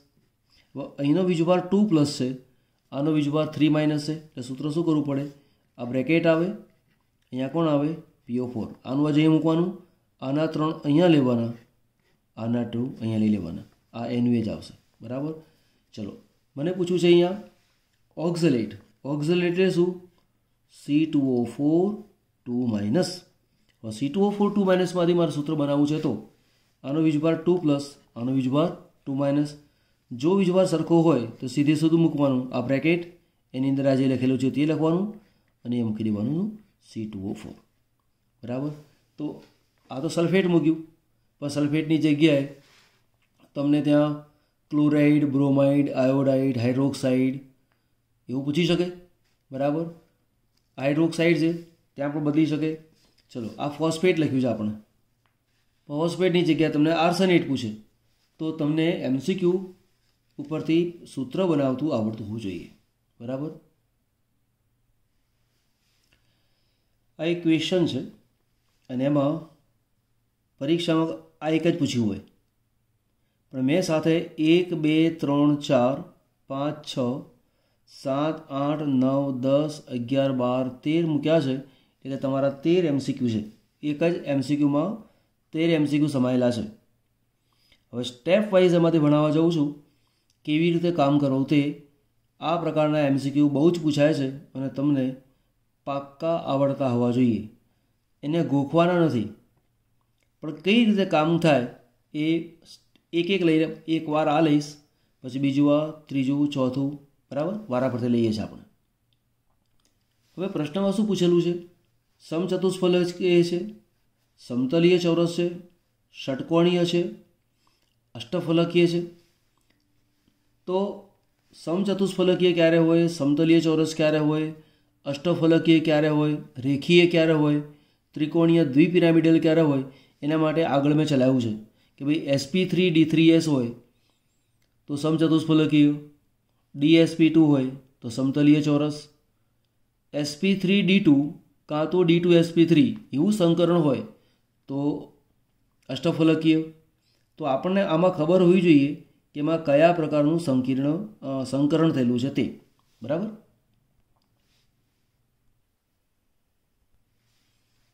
અહીંયા નિકલનું ઓક્સિડેશન શોધી કાઢીએ, એટલે Ni વત્તા 4Cn = -2, Ni વત્તા 4 આ છે -1 = -2, તો Ni = 2+. તો નિકલનું ઓક્સિડેશન આ 2+ છે. તો નિકલની ઇલેક્ટ્રોન રચના શું આવે તો કે આર્ગોન 3D અને 4s, નિકલ એટલે 28, આર્ગોનના 18 ને 2 20 ને 8 28 આ નિકલની રચના થઈ. એની અંદર મારે નિકલનો ઓક્સિડેશન આંક કેટલો છે 2+. ઓક્સિડેશન આંક છે તો આમાંથી 2 ઓછા કરવાના, તો રચના શું બને 3D 8 અને 4s 0. બરાબર. હવે 3D 8 4s 0 કરીએ છીએ તો ડી કક્ષકમાં શું આવે 1 2 3 4 5 આ 3D, પછી આ છે 4s 1 2 ને 3 4p મૂકી રાખો. ડીમાં ઇલેક્ટ્રોન કેટલા છે 8 છે. એક એ વસ્તુને ધ્યાન પર લેવાની, બીજું ધ્યાન ઉપર એ લેવાનું કે લિગેન્ડ કયો છે તે. તો લિગેન્ડ CN છે એટલે પ્રબળ લિગેન્ડ છે. જો પ્રબળ લિગેન્ડ હોય તો આ 8 ઇલેક્ટ્રોનને યુગ્મિત કરો તો 1 2 3 4 5 6 7 અને 8. બરાબર. હવે આનો ઉપયોગ થાય. મારી પાસે CN કેટલા છે 4, તો 4 CN માટે મારે 4 કક્ષકો જોઈએ. તો આ 1 2 3 અને 4 આ 4 કક્ષકોનો ઉપયોગ થયો. તો આ છે D, આ છે S અને 2 P છે માટે D. તો સંકરણ કયું થાય DsP2. જો DsP2 સંકરણ હોય તો આકાર કયો થાય સમતલીય ચોરસ. એનો આકાર શું થાય સમતલીય ચોરસ. પણ ધ્યાન આપજો અહીંયા NiCN4 2- છે. પણ જો ધારો કે તમને આવું પૂછેલું છે NiCN4 4- એવું નથી આપતા, તો તમને આવું આપે છે K4 NiCN4 ટાઈમ. આ આપે કાં તો આપે. એના જેવું બીજું છે NiCO4 ટાઈમ. બરાબર. વારાફરતી જોઈએ તો આવી રચના આપેલી છે. તો નિકલનો ઓક્સિડેશન આંક શોધો. તો નિકલનો ઓક્સિડેશન આંક શું આવે નિકલ વત્તા 4CN ઇક્વલ ટુ -4. બરાબર. તો નિકલ વત્તા -1 ગુણ્યા 4 એટલે -4. આ -4 છે. ધેરફોર નિકલનો ઓક્સિડેશન આંક શું થશે માઇનસ આ પ્લસ થાય એટલે શું થાય 0. હવે નિકલનો ઓક્સિડેશન આંક અહીંયા આવી ગયો 0. જો 0 ઓક્સિડેશન આંક છે તો તેનો મતલબ એવો થયો કે અહીંયા આપણે આ નિકલમાંથી 2 ઇલેક્ટ્રોન દૂર કરતા હતા, એ 2 ઇલેક્ટ્રોનને દૂર કરવાના નથી. કેમ કે ઓક્સિડેશન આંક કેટલો છે 0. તો આપણી પાસે જે રચના બને એ રચનામાં શું કરવું પડે, આ જે 2 ઇલેક્ટ્રોન છે એને ધ્યાન ઉપર લેવા પડે. હવે જુઓ આ ડી કક્ષક 1 2 3 4 5 આ છે 3D કક્ષક. આ છે મારી પાસે 4s કક્ષક. આ છે મારી પાસે 4p કક્ષક. પણ ઓક્સિડેશન આંક 0 છે એટલે ઇલેક્ટ્રોન દૂર કરવાના નથી. અને બીજી મહત્ત્વની વાત એ કે લિગેન્ડ આપણી પાસે CN છે, પ્રબળ લિગેન્ડ છે. પ્રબળ લિગેન્ડ હોય તો ઇલેક્ટ્રોનને મારે ભેગા કરવા પડે. એટલે 8 અને 2 10 મારી પાસે 10 ઇલેક્ટ્રોન છે. તો 1 2 3 4 5 6 7 8 9 અને 10 આ 10 મેં ઇલેક્ટ્રોન ભરી દીધા. અહીં તમે જુઓ અહીંયા મારી પાસે ઇલેક્ટ્રોન કેટલા લેવાના હતા 8. તો 2 4 6 8 પૂરા થઈ ગયા. તો તે સંજોગોમાં 3D કક્ષક મારી પાસે ખાલી હતી. અહીંયા ડી કક્ષક ખાલી નથી. કેમ કે આના કરતાં આની અંદર 2 ઇલેક્ટ્રોન વધારે છે. હવે મારે 4 CNને જોડવા હોય તો 4 CN માટે 4 કક્ષકો જોઈએ. તો 1 2 3 અને 4. તો કક્ષકો 4 છે. તો સંકરણ કયું થયું sp3. અને જો sp3 સંકરણ હોય તો તેનો આકાર શું થાય સમ ચતુષ્ફલકીય. તો આ ધ્યાન આપજો. ફરી વાર સમજાવું છું, ધ્યાન આપજી લેજો. NiCN4 2- આપેલું હોય તો સંકરણ DsP2. બરાબર. એમાં ઓક્સિડેશન આ કેટલું છે 2+. પણ જો તમને આ આપેલું છે કે NiCN4 આ Ni નો ઓક્સિડેશન આંક જો 0 છે તો તેમાં સંકરણ આવે sp3. ચલો આ જોઈએ. અહીંયા પણ Ni વત્તા 4 અહીંયા CO બરાબર 0. કેમ 0? આની પર કોઈ વીજભાર નથી માટે. હવે Ni વત્તા 0 બરાબર 0 માટે નિકલનો ઓક્સિડેશન આ કેટલું થયો? 0. જે અહીંયા છે તે જ. તો NiCO4 ટાઈમ્સ એનો આકાર પણ શું થાય? સમચતુષ્ફલકીય થાય. બરાબર. ચલો આગળ લઈએ. અહીંયા તમે જુઓ આ રચના બંને એક જ છે. આ રચના અને આ રચના તો આની જગ્યાએ તમને આવું પૂછેલું હોય K4 NiCN4 ટાઈમ આ બે વસ્તુ સરખી થાય. જે રચના આની બને એવી જ રચના આની બને. બરાબર. ચલો અહીંયા કોણ છે? FeCl4 2- પછી COCl4 2- પ્લેટિનમ Cl4 2-. આ કામ થઈ ગયું.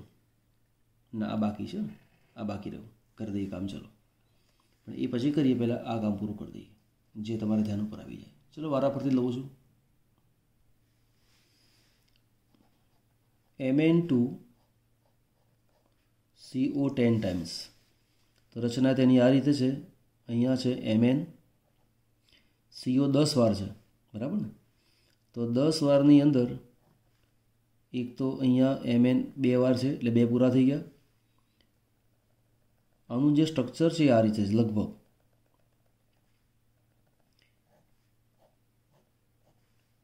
તો CO અહીંયા પણ આવે, CO અહીંયા આવે 2 3 4 5.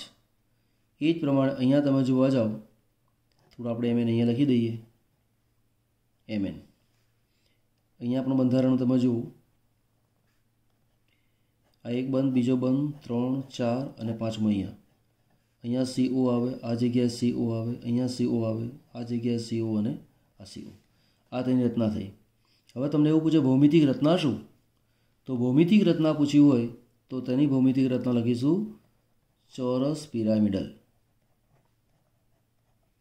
તો ચોરસ પિરામિડલ એવું કેમ? તો તમે જુઓ માત્ર આટલું ધ્યાનમાં તમે લો તો આ એક ભાગ છે ચોરસ થયો, આ પિરામિડની રચના થઈ. આને જોવાનું નહીં. તો આ જે રચના છે ચોરસ પિરામિડલ છે, આ રચના પણ ચોરસ પિરામિડલ છે.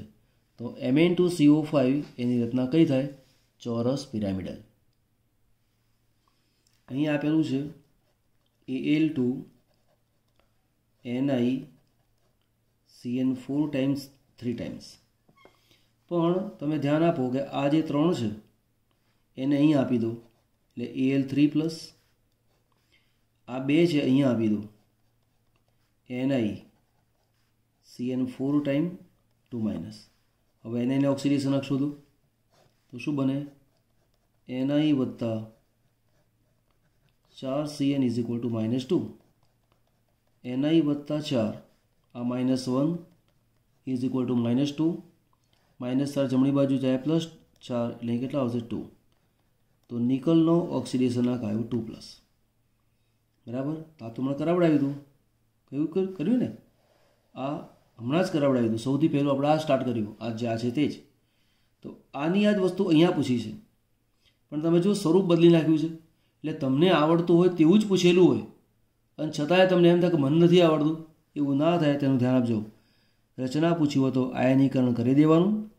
આ 3 અહીંયા જાય, આ 2 આયન અહીં જાય, આયનો છૂટા પાડવાના. ચલો FeCO5 5 ટાઈમ્સ. તો FeCO5 ટાઈમ્સ એની જો રચના પૂછેલી હોય તો રચના આ રીતે આવે. Fe પછી 5 વાર CO છે તો 1 વાર 2 વાર 3 વાર 4 વાર અને 5 વાર. આ જગ્યાએ પણ CO આવે, અહીંયા પણ CO આવે, CO અહીંયા CO અને અહીંયા છે CO. તો આ જે રચના છે તમે આમ સમજો. આ રચના બની ગઈ ત્રિકોણ. એક પિરામિડ ઉપર તરફ જેમ કે आ एक पिरामिड ऊपर, बीजो पिरामिड नीचे, तो तेनु नाम थाय त्रिकोणीय द्विपिरामिडल। આવી તેની રચના બને। બરાબર। ચલો અહીંયા એક બીજો એમ પ્રશ્ન કરાવડાવું છું આની અંદર જ। આપણો પ્રશ્ન તો આગળના આગળ ચાલશે જ। બરાબર। ચલો પછી લઈશું, ક્વેશ્ચન બહુ લાંબુ થઈ જશે, પહેલાં ક્લિયર કરી દઈએ એટલું, પછી ભણીએ। પછીનું સંકીર્ણ કોણ છે? એજી એટલે કે એજી સીએન ટ્વાઇસ। બરાબર।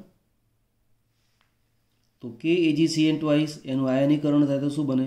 કે પ્લસ એજી સીએન ટ્વાઇસ અને માઇનસ।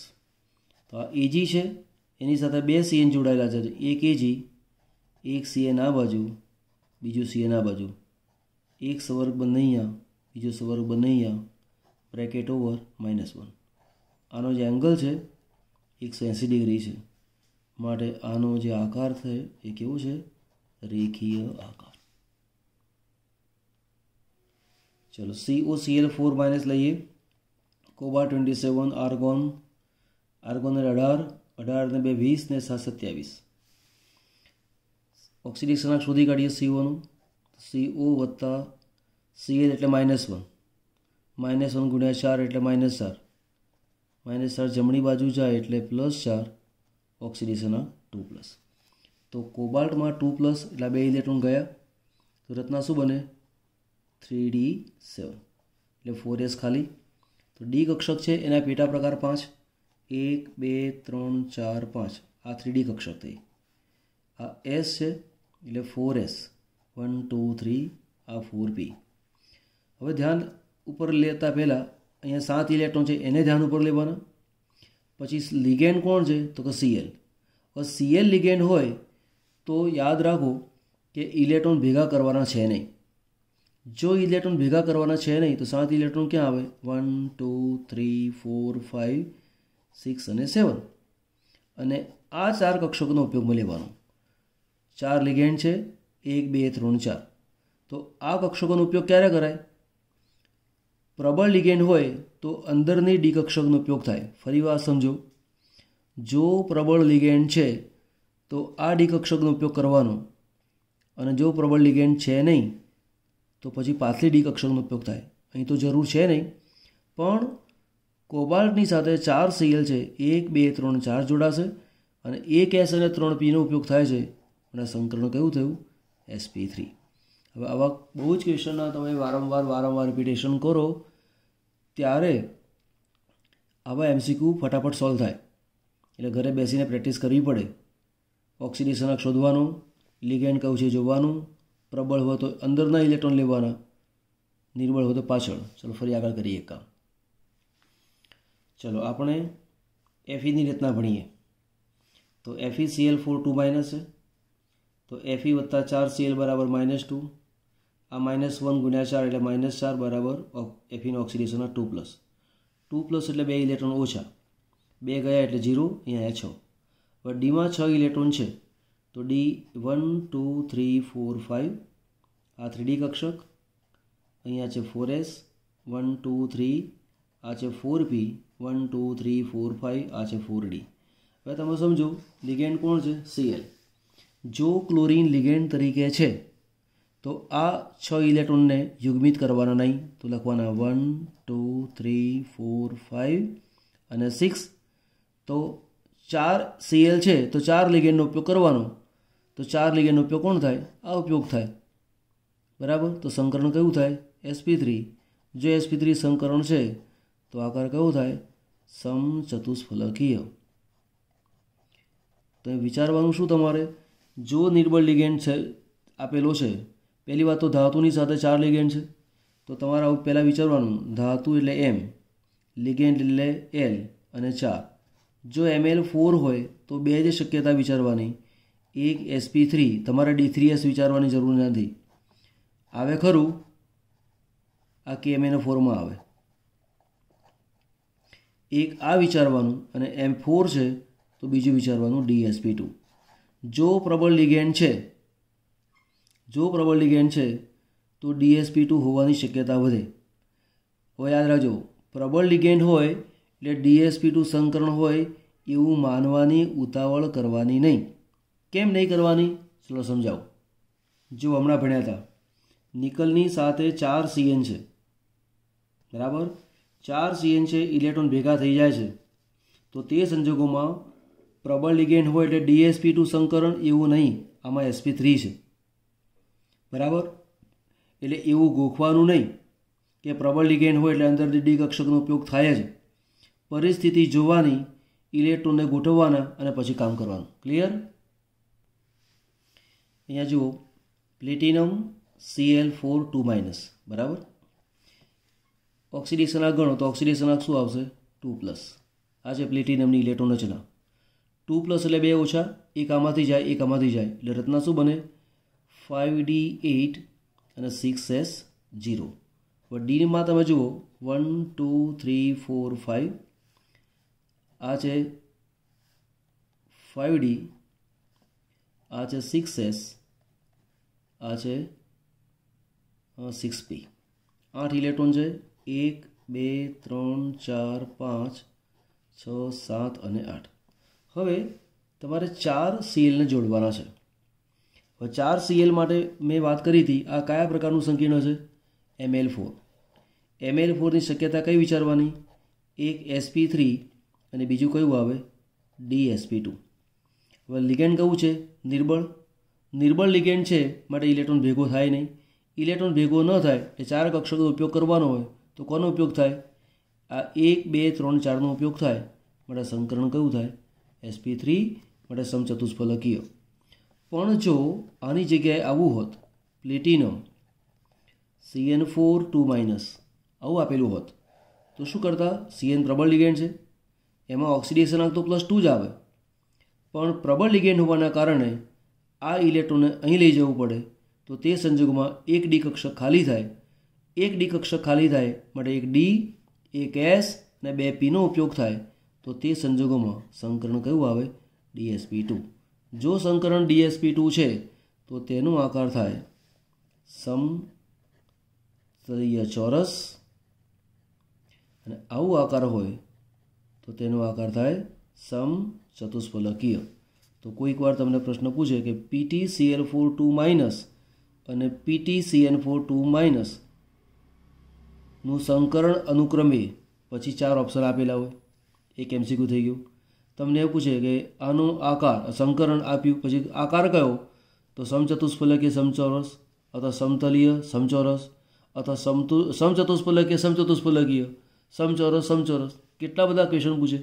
તમે આજના ટોટલ MCQને ગણતરીમાં લો તો આમ મેં 20 MCQ ગણાય, પણ લગભગ મેં ટોટલ 100+ MCQ તમને કરાવડાય એવું કહેવાય. આશા રાખું છું કે મારું આજનું લેક્ચર તમને ગમ્યું હશે, અને ગમ્યું હોય તો થમ્સ અપ, લાઈક એનું બટન દબાવજો. ગમ્યું હોય તો, ના ગમ્યું હોય તો કંઈ નહીં, ના ગમ્યું હોય તો કંઈ નહીં, પણ જો ગમ્યું હોય તો લાઈકનું બટન દબાવજો. મને બી ગમશે, તમારા માટે કામ કરું છું. તો બીજા MCQ પછી મળીશું. જેટલા MCQ લીધા છે એમાં સાદા MCQ લીધા છે, બીજા ઘણા બધા MCQ આવે છે, એની વાત આપણે પછી કરીશું.